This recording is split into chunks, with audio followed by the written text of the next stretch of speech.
പല പള്ളി കമ്മിറ്റികൾ, മദ്രസ കമ്മിറ്റികൾ, പള്ളി കമ്മിറ്റികൾ, ഇതൊക്കെ ലീഗിന്റെ ഒരു നിയന്ത്രണത്തിലാക്കാൻ ഇവർ ശ്രമിക്കുന്നതിന്റെ കാരണം എന്താണെന്ന് അറിയുന്നത്? പള്ളി കമ്മിറ്റിക്ക് പൈസ ഉണ്ടെങ്കിൽ ഇവർ പറയുന്നതെന്ന് അറിയും. ഒക്കെ ലീഗിന്റെ നേതാക്കന്മാരെന്നെ ആയിരിക്കും.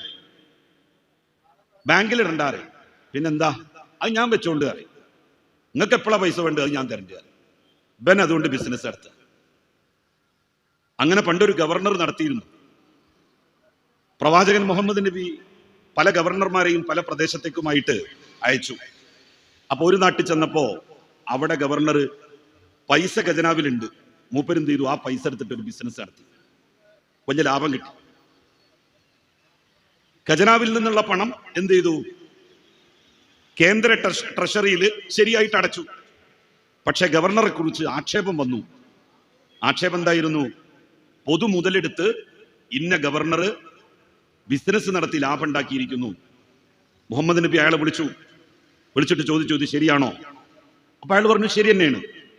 ഞാൻ പൈസ ഇവിടെ ഇങ്ങനെ എടുക്കുന്ന കണ്ടപ്പോ അതിപ്പോ വേറൊന്നും ഒട്ട് ചെയ്യാനും പറ്റൂല. ഇങ്ങോട്ട് കൊണ്ടുവരണം എന്നുണ്ടെങ്കിൽ 6 മാസം കഴിയണം. ഞാൻ ഇങ്ങോട്ട് വരുമ്പോഴല്ലേ പൈസ കൊണ്ടുവരാൻ പറ്റുള്ളൂ. ആ ഇടയിൽ ഞാനൊരു ബിസിനസ് നടത്തി അതെടുത്തിട്ട്.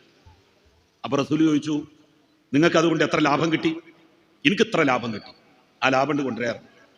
ആ ലാഭം കൊണ്ടുവന്ന് അതും കേന്ദ്ര ട്രഷറിയിലേക്ക് പൂൾ ചെയ്ത മുഹമ്മദ് നബിയുടെ അനുയായികളാണ് ലീഗുകാരും പള്ളി കമ്മിറ്റിക്കാരും എന്നുള്ളത് നിങ്ങൾ ആരും മറക്കണ്ട.